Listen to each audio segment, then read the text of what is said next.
Hey, hey, hey, this is Eyad from Canonical. James and Sam have the night off, so I am flying solo for this special mini review episode. In these mini reviews, we will take a short look at a new or interesting novel that doesn't fit into one of our series. But don't worry, our regular review episodes and discussions will continue as normal on Fridays. Today's review is for Yoko Tawada's new novel, Scattered All Over the Earth, published this month. In this new novel, Tawada asks us to consider how much our language or our nationality shapes our identity.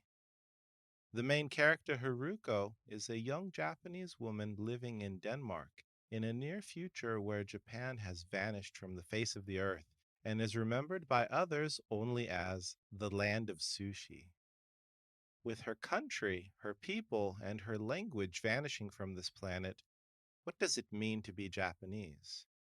If any of this sounds vaguely familiar, it should, because Scattered All Over the Earth echoes the same concern for Japan's future as The Emissary, Tawada's fantastic 2014 novel about an isolationist future Japan and a clandestine effort to connect it to the world beyond its borders.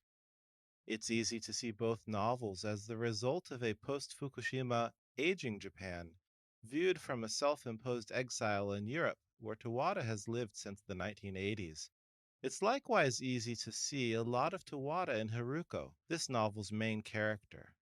Where Tawada uses the interplay between German and Japanese in her fiction, Haruko plays with language in a different way, combining Scandinavian languages to create Panska, a combination of Scandinavian languages that Scandinavians understand, but isn't tied to a particular country.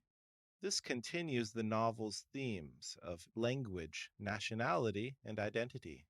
The novel follows Haruko as she travels around Europe looking for someone she can speak to in her native language, and the novel is told in chapters from her point of view and that of the people of various nationalities that she meets along the way. Though these characters come from several different countries, only Haruko's voice is distinct, marked as it is by the unusual grammar of her spoken Panska and the contrasting fluency of her inner monologue. And only Haruko's story is developed.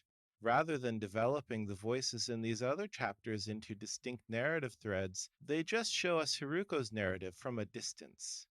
It is a novel full of wide angle shots, when what we really want is a close up. My central concern with this novel is how Tawada treats her plot. She is definitely a thoughtful writer, and she has enough to say about language and identity to fill several novels, but in this novel she treats the plot just as a frame to hang discussions on. And many of those discussions are interesting, but perhaps not for the uninitiated.